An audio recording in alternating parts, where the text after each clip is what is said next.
Grace Kelly e o Príncipe Rainier. Terceiro, representam o romance moderno por excelência. Por gerações e nos anais da história, sua união é aclamada como o conto de fadas absoluto do século XX. Mas e se eu revelasse que essa narrativa mágica era, na verdade, uma gaiola dourada desde o início, cercada por grades forjadas em diamantes e rígidos protocolos reais? E se por trás dos sorrisos radiantes, impecavelmente encenados para os paparazzi do mundo todo, se escondesse uma realidade de lágrimas reprimidas, traições silenciosas e um isolamento tão profundo que se manifestava fisicamente? Imagine este cenário. Você está no ápice da sociedade. Inúmeras pessoas cobiçam sua existência. Contudo, ao cair da noite e com o fechamento dos portões do palácio, você experimenta uma solidão mais profunda do que a do plebeu mais esquecido. Isso personifica a terrível contradição da existência de Grace Kelly. No entanto, o que realmente nos arrepia hoje não é apenas a agonia silenciosa da princesa. É, antes, o fardo pesado que o soberano carregou em sua alma até seus últimos dias. Tivemos que esperar pelo crepúsculo de sua existência, quando ele se tornou um velho frágil consumido pela dor, pelos cigarros e pelo peso esmagador de sua coroa, para que a verdadeira verdade finalmente quebrasse o mármore imaculado de sua lenda. Esta é a dura realidade sobre a verdadeira essência do matrimônio deles, as motivações indecorosas por trás da união e o remorso destrutivo que atormentou suas noites insones até o fim. Acompanhe-me, pois nos próximos minutos vamos desmantelar esse mito peça por peça. Vamos mergulhar na vida privada de uma parceria violentamente dividida entre obrigações de Estado e vulnerabilidade humana. Vamos descobrir exatamente por que Grace Kelly, a mulher icônica que aparentemente possuía tudo, chegou perigosamente perto de abandonar tudo para escapar do abraço sufocante do rochedo monegasco. E, mais importante, vamos revelar a admissão final e tardia do soberano. Uma confissão que altera completamente nossa compreensão da tragédia de Grimaldi. Preparem-se. Para compreender plenamente este drama, é preciso deixar de lado por um momento o romantismo. É necessário apagar os holofotes glamourosos e examinar o mapa geopolítico com um distanciamento frio. Encontramo-nos no início da década de 1950. Nessa época, Mônaco estava longe de ser o paraíso fiscal glamouroso repleto de supercarros exóticos e arranha-céus de vidro que conhecemos hoje. Em vez disso, era um território minúsculo, decadente e antiquado que exalava um cheiro de naftalina e profunda estagnação. Mais criticamente, era um microestado à beira da extinção. O jovem príncipe ocupa um trono precário e seu reinado está repleto de perigos iminentes. A França, vizinha formidável e por vezes autoritária de Mônaco, está perdendo a paciência rapidamente devido às crescentes disputas fiscais. O general de Gaulle, um líder que não tolera contestações à autoridade do Estado, emite um ultimato contundente. Ameaça cortar completamente o fornecimento de água e eletricidade do Principado ou até mesmo anexar Mônaco, caso o rochedo rebelde se recuse a acatar suas exigências. Tente imaginar a pressão esmagadora que recai sobre os ombros deste jovem monarca. Ele não está apenas lutando para manter sua coroa. Está apostando na própria sobrevivência de sua nação e em um legado histórico secular. É nesse contexto desesperador que surge uma figura sombria, um homem frequentemente esquecido nessa equação romantizada, Aristóteles Onassis. O magnata grego da navegação, fabulosamente rico, que controla uma parcela enorme da corporação litorânea local e domina a economia, enxerga a situação com uma ótica extremamente cínica e voltada para os negócios. Para Onassis, Mônaco era essencialmente uma empresa falida que precisava desesperadamente de um relançamento.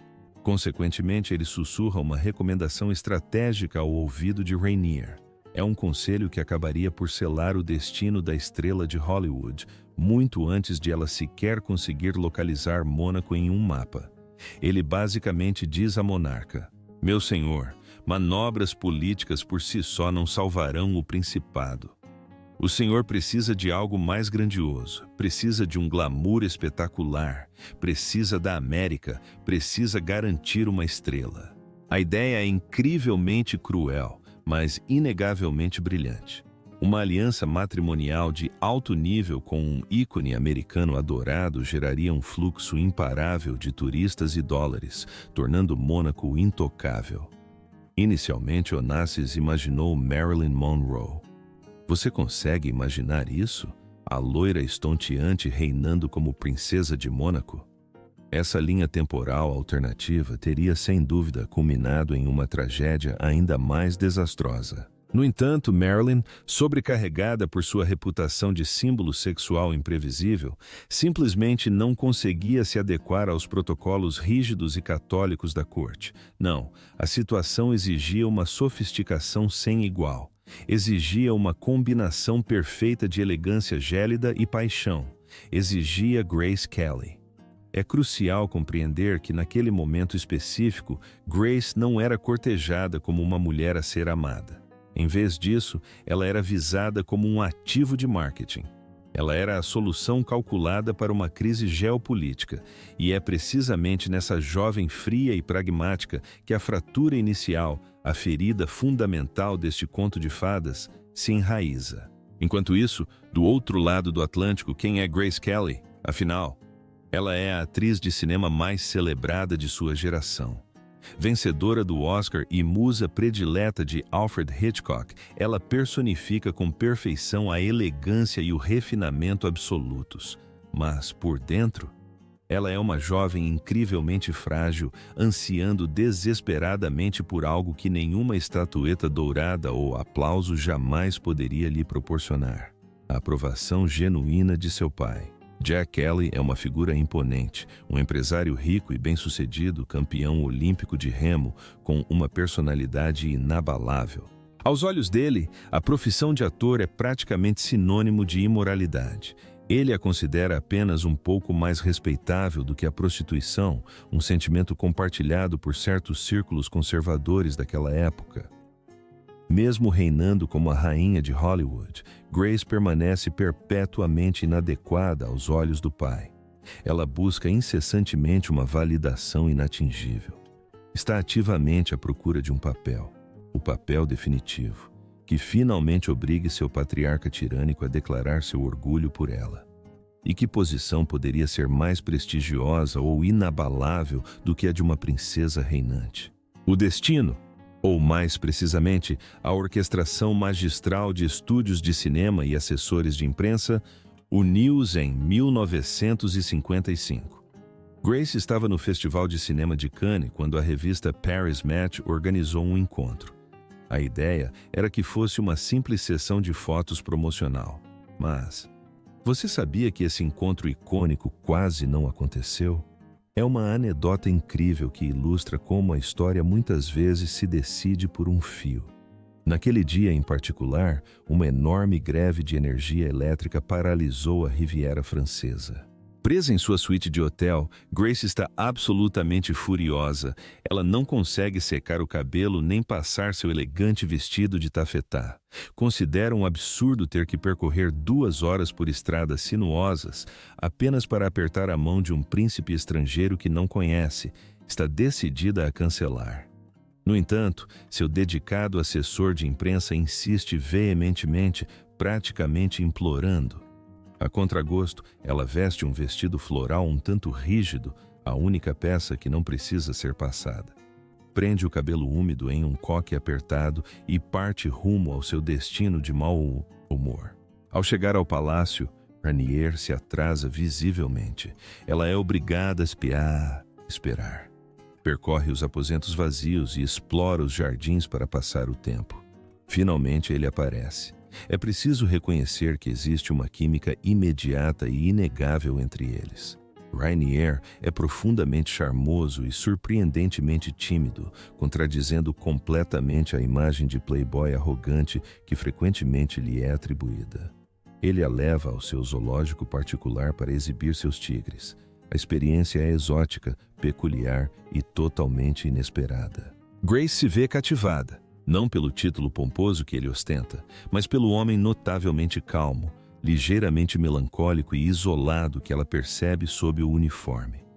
Ela acredita ter descoberto uma alma gêmea, alguém que, assim como ela, suporta o peso esmagador das expectativas externas. Contudo, não nos enganemos. O que se segue assemelha-se muito mais a uma fusão e aquisição corporativa do que a uma paixão ardente e incontrolável.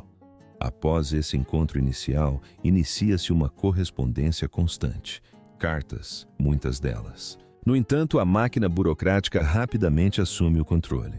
Para o pai de Grace, Jack Kelly, isso representa a oportunidade definitiva para uma profunda redenção social. Garantir um título real para sua filha representa o ápice do sucesso para esse patriarca irlandês-americano, que a elite protestante da Filadélfia sempre desprezou. Contudo, essa ascensão tem um preço alto. É nesse ponto que a narrativa toma um rumo profundamente sórdido, revelando um detalhe humilhante frequentemente omitido em documentários feitos para vender um sonho. Antes de qualquer anúncio oficial de noivado, Grace é forçada a se submeter a uma avaliação médica altamente invasiva e degradante. O objetivo? Garantir definitivamente sua fertilidade. Mônaco precisa urgentemente de um herdeiro. É uma questão de sobrevivência nacional. Sem um sucessor real, o tratado com a França estipula que o Rochedo perde sua soberania e retorna ao controle francês. Grace é reduzida de mulher a um útero em potencial. Ela é obrigada a demonstrar medicamente sua capacidade reprodutiva antes mesmo de ter permissão para amar. Imagine a profunda degradação vivenciada por essa superestrela global, acostumada à reverência universal, abruptamente tratada como um animal premiado cuja saúde é meticulosamente inspecionada antes da compra. Ela se submete. Por quê? Porque foi completamente condicionada a obedecer, a ser a filha perfeita e impecável, sempre desempenhando exatamente o papel que lhe é exigido. Além disso, há a questão inescapável das finanças. Apesar de seus títulos grandiosos, o príncipe carece severamente de recursos financeiros. Consequentemente, o pai de Grace é obrigado a fornecer um dote. Sim, você ouviu direito. Um dote exigido em meados do século XX. A quantia é impressionante, $2 milhões daquela época, uma fortuna colossal. Em essência, Grace paga literalmente pelo seu direito de se tornar uma princesa. É o alto preço a pagar para entrar em sua gaiola dourada. Depois disso, ela abandona tudo. Ela rescinde deliberadamente seu contrato com a MGM. Ela se despede de Hitchcock, que fica completamente arrasado por perder sua musa. Ela renuncia à sua independência como mulher moderna. Embarcando no transatlântico Constitution com seus poodles, as mãos cheias de alta costura e suas aspirações, ela parte rumo a Mônaco. A travessia é alegre, repleta de otimismo. No entanto, ao chegar, uma dura realidade a atinge violentamente. Então, chega o casamento. Foi universalmente apelidado de o casamento do século. No entanto, com sua característica lucidez, Grace se referiria a ele mais tarde como o carnaval do século. O evento é um pandemônio indescritível. Impressionantes 1.800 jornalistas impetuosos invadem o pequeno território que está totalmente despreparado para tal invasão. O calor é incrivelmente opressivo. De pé sob os holofotes escaldantes da MGM, que filmam a cerimônia como um set de filmagem como parte do acordo para rescindir seu contrato, Grace se sente sufocada. Seu vestido deslumbrante, uma criação magistral de renda intrincada e pérolas, causa sensação. Observadores notaram que, durante a cerimônia religiosa, Rainier estava tão tomado pela ansiedade e tensão que mal olhou para ela. Ele transpirava visivelmente e estava muito nervoso. Quanto a Grace, ela parecia estranhamente pálida, quase ausente, aparentemente desconectada de sua própria forma física. Naquele dia, diante de 30 milhões de telespectadores fascinados, Grace Kelly simbolicamente faleceu. A princesa Grace nasceu oficialmente. É um momento inegavelmente crucial. Se você sente empatia por essa mulher que abdicou de tudo, que se sacrificou pelo dever e por uma busca desesperada por amor, não hesite em se inscrever em nosso canal. Exploramos os destinos despedaçados e as verdades ocultas por trás do brilho todas as semanas. Seu apoio é nossa maior recompensa e nos ajuda a manter essas investigações. Sejam todos bem-vindos. Na manhã seguinte ao término das suntuosas festividades, um silêncio opressivo paira sobre o palácio. E que palácio! Não se trata de forma alguma de um lar acolhedor e caloroso. Pelo contrário, é uma fortaleza medieval fria e úmida, congelada no tempo. Os criados, mantendo-se ferozmente leais à mãe de Rainier, a formidável e profundamente excêntrica princesa Charlotte, encaram a recém-chegada americana com intensa suspeita. Para eles, ela é apenas a atriz. Ela tem dificuldade para falar francês fluentemente. Desconhece completamente o rígido protocolo da corte monegasca, que paradoxalmente é ainda mais estrito e arcaico do que o da monarquia britânica. Grace se vê profundamente isolada. Rainier está consumido por seus deveres. Ele precisa administrar sua nação, seus assuntos de Estado e seus projetos imobiliários. Ele rotineiramente volta para casa tarde, frequentemente exausto e irritadiço. O charmoso acompanhante dos jardins rapidamente se revela um monarca autoritário, um homem acostumado à obediência absoluta que não tem a menor intenção de compartilhar o poder. Isso marca o início de sua grande desilusão. Sabe, a sociedade frequentemente romantiza a ideia de viver em um castelo. Mas tente visualizar a realidade concreta. Você não pode sair sem uma escolta de segurança. Você não pode escolher seus próprios amigos. Expressar uma opinião política pessoal pode instantaneamente desencadear um incidente diplomático. Até mesmo suas roupas e penteados são implacavelmente examinados e criticados. Grace, que antes prosperava como uma profissional moderna e independente, morando sozinha em Nova York e gerenciando sua carreira, de repente se vê completamente infantilizada. Mais tarde, ela articularia esta terrível frase: "Sinto-me como uma atriz interpretando um papel em um filme que simplesmente não acaba. Só que não há intervalos para almoço, nenhum roteiro claro e não posso voltar para casa à noite para ser eu mesma novamente." O tempo passa, os filhos chegam, a princesa Caroline, seguida pelo príncipe Albert. O nascimento de Albert traz uma imensa onda de alívio nacional, alegremente celebrada com tiros de canhão. O herdeiro crucial está garantido, Mônaco está oficialmente salvo e a iminente anexação francesa é evitada. Grace cumpriu com sucesso sua parte no contrato biológico, mas a que custo para sua própria alma? É aqui que nos aproximamos do capítulo mais sombrio, um segredo profundamente guardado que pesaria em sua consciência até o último suspiro. Esta é a era da profunda depressão de Grace e do trágico declínio de sua artista interior. No início da década de 1960, Alfred Hitchcock, que jamais a esquecera e acreditava firmemente que ela era a única atriz capaz de dar vida às suas complexas heroínas, fez uma aposta ousada. Enviou-lhe o roteiro de Marnie. A personagem proposta era complexa, psicologicamente fascinante e profundamente traumatizada, uma cleptomaníaca. Enquanto Grace lia as páginas na cama, vibrava de excitação. A artista adormecida dentro dela despertava violentamente com uma força infinita. Ela desejava desesperadamente aceitar o papel. Senteva uma necessidade absoluta de fazê-lo, mesmo que apenas para evitar enlouquecer dentro das paredes gélidas do palácio. Ela anseia intensamente pela oportunidade de criar e existir como indivíduo. Inicialmente, Rainier hesita. Ele percebe claramente que sua esposa está se apagando, perdendo sua luz interior. À sua maneira, ele a ama. Consequentemente, oferece uma aprovação relutante e hesitante. No entanto, quando a notícia bombástica vaza para a imprensa, os monegascos ficam completamente chocados. Sua princesa imaculada interpretando uma ladra comum, incorporando uma mulher psicologicamente instável, beijando outro homem na tela, mesmo que seja Sean Connery. Que vergonha absoluta! O general de Gaulle sinalizou diplomaticamente que tal empreendimento seria desastroso para a imagem do soberano. Cedendo à imensa pressão de seu povo e das forças políticas, Rainier reverteu completamente sua decisão. Ele proibiu explicitamente Grace de fazer o filme. Hitchcock ficou furioso, mas Grace ficou profundamente devastada.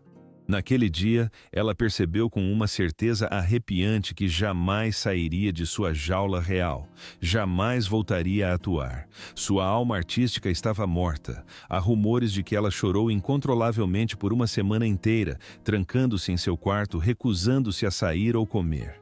Ela acabara de lamentar a perda de sua própria identidade. É precisamente nesse momento que a dualidade do casamento deles se transforma em algo tóxico. Rainier deseja uma esposa tradicional, uma mãe dedicada, uma representante do Estado e um manequim luxuoso. Em contrapartida, Grace anseia por existir de verdade, respirar e vivenciar sua humanidade.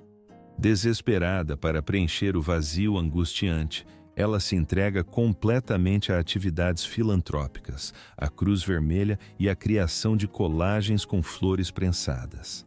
Ela essencialmente se transforma em uma figura materna universal, uma santa secular. Contudo, se examinarmos atentamente as fotografias de Grace Kelly ao longo da década de 1970, uma história diferente emerge. Embora ela inegavelmente continue bela, mudou. Ganhou peso, usa óculos com frequência e seu sorriso educado raramente alcança os olhos. Ela irradia a doce e devastadora melancolia de um pássaro engaiolado que se esqueceu completamente de como voar, tendo aceitado que o céu aberto não lhe pertence mais. E quanto ao casal real, que resquícios de amor sobreviveram? Tragicamente, os rumores persistentes eram em grande parte verdadeiros. Rainier não era nenhum santo. Ele se entediava facilmente, buscava constantemente conquistas para reafirmar sua masculinidade, principalmente ao lado de uma esposa infinitamente mais famosa e universalmente adorada do que ele. Isso evidencia a clássica tragédia do ego masculino daquela época. Rainier era o soberano reinante, mas Grace era a inegável superestrela. Onde quer que viajassem, em Paris ou Nova York, as multidões adoradoras cantavam o nome de Grace, enquanto ele frequentemente se via reduzido a ser apenas o homem de terno ao lado dela. Ele sofria profundamente com essa dinâmica e retaliava punindo-a com silêncios gélidos, distanciamento emocional, ausências prolongadas e humilhações sutis. Rumores de amantes e casos passageiros circulavam amplamente. Grace sabia de tudo, todo o Mônaco sabia. Mesmo assim, ela manteve sua dignidade e fingiu não ver. Um príncipe precisa de suas distrações, teria confessado ela um dia à sua cabeleireira com amargura terrível. Ela escolheu ativamente sofrer em silêncio para preservar a fachada impecável para seus filhos. Mas, e quanto à própria Grace? Ela buscou consolo em outro lugar? Vários biógrafos afirmam categoricamente que sim. Em meio a esse isolamento real gélido, o nome de Frank Sinatra, um velho e fiel amigo, é frequentemente mencionado.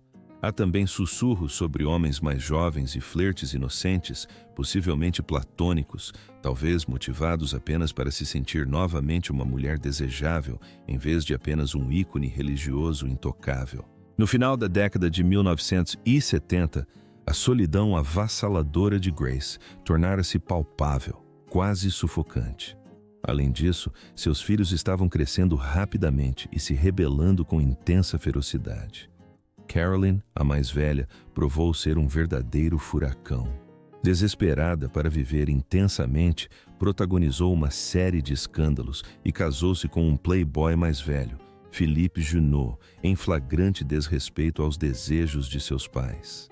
Grace ficou horrorizada. Observou a filha repetir seus próprios erros do passado, entregando-se ao amor de forma imprudente, mas com uma liberdade imprudente que ela jamais possuíra.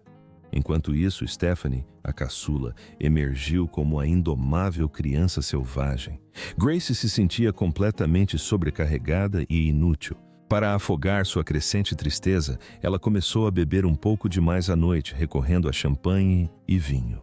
Desabafou com seus poucos amigos americanos. Chegou até a falar em divórcio. Sim, a palavra tabu finalmente havia sido deixada de lado. Buscando uma fuga, comprou um apartamento na Avenida Foch, em Paris, passando períodos cada vez mais longos lá. Ela estava desesperada para fugir de Mônaco. Uma cidade claustrofóbica onde se sentia constantemente observada, onde cada comerciante local parecia relatar seus movimentos. Ela sonhava profundamente em retomar uma existência simples e anônima. No entanto, um destino cruel tinha planos completamente diferentes para ela. Chegamos agora ao fatídico ponto de virada, setembro de 1982. A atmosfera no palácio é eletrizante e tensa. Uma acirrada discussão irrompe entre Grace e Stephanie.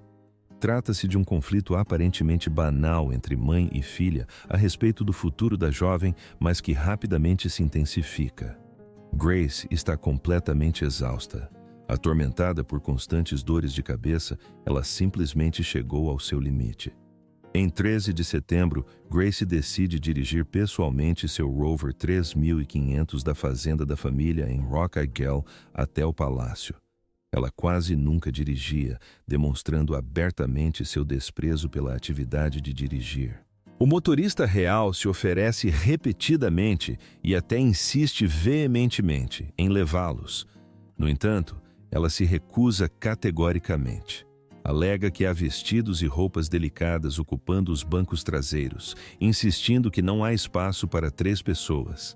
É um detalhe tão insignificante, quase absurdo, não é? Um punhado de vestidos? Foi justamente por causa de algumas peças de roupa em um banco de trás que o curso da história foi alterado. A estrada montanhosa é notoriamente sinuosa e perigosa. Em uma devastadora ironia do destino, é exatamente a mesma rota perigosa onde 25 anos antes ela filmara a lendária sequência de direção com Cary Grant. Naquele momento cinematográfico, ela dirigia com confiança, os cabelos ao vento, para assustar. Assustar o herói de forma divertida. Na dura realidade, porém, o veículo não conseguiu contornar a temida curva do diabo. Os investigadores constataram a completa ausência de freios. O carro pesado atravessou o muro de contenção de pedra, despencando em uma vertiginosa queda livre de 40 metros antes de se chocar violentamente, com um estrondo ensurdecedor, contra um jardim residencial abaixo. O silêncio imediato após o impacto catastrófico foi ensurdecedor. Quando os socorristas chegaram, a cena era de total confusão. Inicialmente não estava claro quem estava dirigindo o veículo. Stephanie, gravemente ferida, mas viva, foi obrigada a sair pela porta do motorista, pois a do passageiro estava bloqueada. Esse único detalhe frenético alimentaria tragicamente décadas de rumores cruéis e totalmente falsos, acusando a adolescente traumatizada de ter matado a mãe. Grace é retirada dos destroços inconsciente e ferida. De volta ao palácio, Rainier recebe o terrível aviso. Ele fica completamente devastado. Em um mero segundo, seu universo desmorona violentamente. Ao chegar ao hospital, o veredicto médico é dado com implacável certeza. Grace está em morte cerebral. Os especialistas médicos determinaram que ela sofreu uma pequena hemorragia cerebral enquanto dirigia, o que a fez perder o controle do veículo. O acidente não foi causado por excesso de velocidade. Não foi a disputa que causou a morte. Em vez disso, foi o próprio cérebro dela. Exausto por décadas de pressão implacável da realeza, enxaquecas crônicas e uma tristeza profundamente reprimida, que simplesmente falhou por uma fração fatal de segundo. Esse breve momento foi tudo o que bastou para que seu mundo inteiro parasse. Consequentemente, Rainier é forçado a tomar a decisão mais angustiante que um homem poderia enfrentar: desligar os aparelhos que mantinham viva a mulher com quem se casara 26 anos antes, a mãe de seus filhos. Em 14 de setembro de 1982, Grace Kelly faleceu oficialmente e, com sua trágica partida, uma visão específica e mágica de Mônaco e a própria personificação da graça desapareceu para sempre. Durante o funeral de estado, Rainier surge como um espectro vazio. Ele segue lentamente atrás do caixão, amparado fisicamente por uma Caroline que chora copiosamente, envolta em um véu negro. O príncipe encara o vazio com um olhar vago. Ele está profundamente ferido, completamente devastado, aparentando ter envelhecido 10 anos em um único dia. Ele apresenta uma imagem trágica de um homem que finalmente percebeu, terrivelmente, dolorosamente tarde demais, o valor inestimável da magnífica mulher que acaba de perder. Mas a narrativa não termina aí. É precisamente aqui que tocamos o âmago pungente e emocional do nosso personagem. Este é o momento em que a verdade suprema, uma profunda constatação mantida ferozmente oculta por 20 anos, finalmente emerge. Após a morte de Grace, Rainier sobreviveu por mais 23 anos. Foram 23 anos agonizantes, definidos por absoluta solidão. Ele nunca se casou novamente, nunca tentou reconstruir sua vida amorosa. Em vez disso, canalizou obsessivamente seu luto para a transformação de Mônaco, despejando concreto incessantemente, expandindo sua riqueza e recuperando terras do mar. Contudo, nesse processo, perdeu completamente sua alma. Transformou-se no príncipe construtor, um monarca frio e pragmático, perpetuamente enclausurado em um palácio que se tornara, na prática, um mausoléu. Ao se aproximar do crepúsculo da vida, com a saúde física debilitada e o coração exausto batendo lentamente seus últimos batimentos, Rainier finalmente se abriu. Não o fez publicamente em um grande discurso televisionado, mas sim na intimidade silenciosa da noite, falando baixinho com seus parentes mais próximos e biógrafos de confiança. Foi então que admitiu a chocante verdade. Essa verdade estava ancorada em um imenso e corrosivo arrependimento. Ele admitiu abertamente que, essencialmente, havia roubado a vida de Grace. Reconheceu que o papel monumental que lhe impusera era um fardo pesado demais para qualquer mulher. Ele confessou ter um profundo conhecimento de que ela nunca fora verdadeiramente feliz vivendo em Mônaco. Reconheceu que ela havia definhado lentamente como uma flor vibrante completamente privada da luz do sol. Em uma ocasião particularmente comovente, munido de uma lucidez devastadora e estrondosa, proferiu estas palavras dilacerantes: "Eu amava a mulher, mas temo ter amado demais a princesa que ela representava para o meu país. Permiti que as pesadas exigências do cargo consumissem completamente a pessoa que ela era." Ele finalmente compreendeu que sua obsessão implacável com a sobrevivência de Mônaco e da dinastia havia esmagado brutalmente a alegria espontânea e o talento incomparável de uma das mulheres mais extraordinárias do século XX. Ele se culpava profundamente por tê-la mantido em cárcere privado. Sofreu com a decisão de negar-lhe o papel em Marne. Torturou-se por permitir que os protocolos sufocantes extinguissem seu riso brilhante e por ter acreditado tolamente que conceder-lhe o título de alteza seria suficiente para preencher um coração humano. Essa revelação constitui a verdadeira tragédia da família Grimaldi. Não se trata do resultado de uma maldição mítica lançada por bruxas medievais, como sugere o folclore local. Em vez disso, é a maldição profundamente real do dever estatal esmagando impiedosamente a humanidade. É a triste história de um monarca que priorizou sua coroa soberana acima do amor e que, consequentemente, passou o resto de seus dias contemplando melancolicamente o vazio ao seu lado. Rainier faleceu em 2005. Seu último desejo foi ser sepultado ao lado de Grace. Hoje eles repousam juntos na catedral, sepultados sob a pedra gélida. Finalmente são iguais. Estão em paz, reunidos completamente livres dos protocolos sufocantes. Portanto, da próxima vez que você contemplar aquelas fotografias glamourosas da década de 1950, peço que não veja apenas o conto de fadas superficial. Veja o imenso sacrifício. Reconheça a coragem estonteante de uma mulher que bravamente resistiu, dia após dia, mantendo um sorriso impecável enquanto seu espírito sangrava silenciosamente. Além disso, reconheça a redenção tardia e dolorosa de um príncipe orgulhoso que só aprendeu, através da dor lancinante de sua ausência, que o amor sozinho nem sempre é suficiente para resgatar aqueles que se veem completamente enredados pelo próprio destino e pelo nosso também. Que narrativa absolutamente impressionante. Ela nos lembra brutalmente que por trás de cada persona pública meticulosamente construída e por trás de cada sorriso radiante de revista, reside uma realidade incrivelmente complexa, construída sobre compromissos impossíveis, agonias secretas e arrependimentos silenciosos. Eu pergunto a vocês, se estivessem exatamente na posição dela, teriam abandonado tudo pela promessa do amor? Ou teriam permanecido firmemente leais ao dever? É um dilema profundo que exige reflexão e ressoa dentro de cada um de nós. Por favor, compartilhe suas opiniões nos comentários. Sua perspectiva única é imensamente valiosa para nós e lemos atentamente cada mensagem. Quero agradecer profundamente do fundo do meu coração por se juntar a nós nesta jornada emocionante pela vida privada deste homem complexo e desta mulher inesquecível.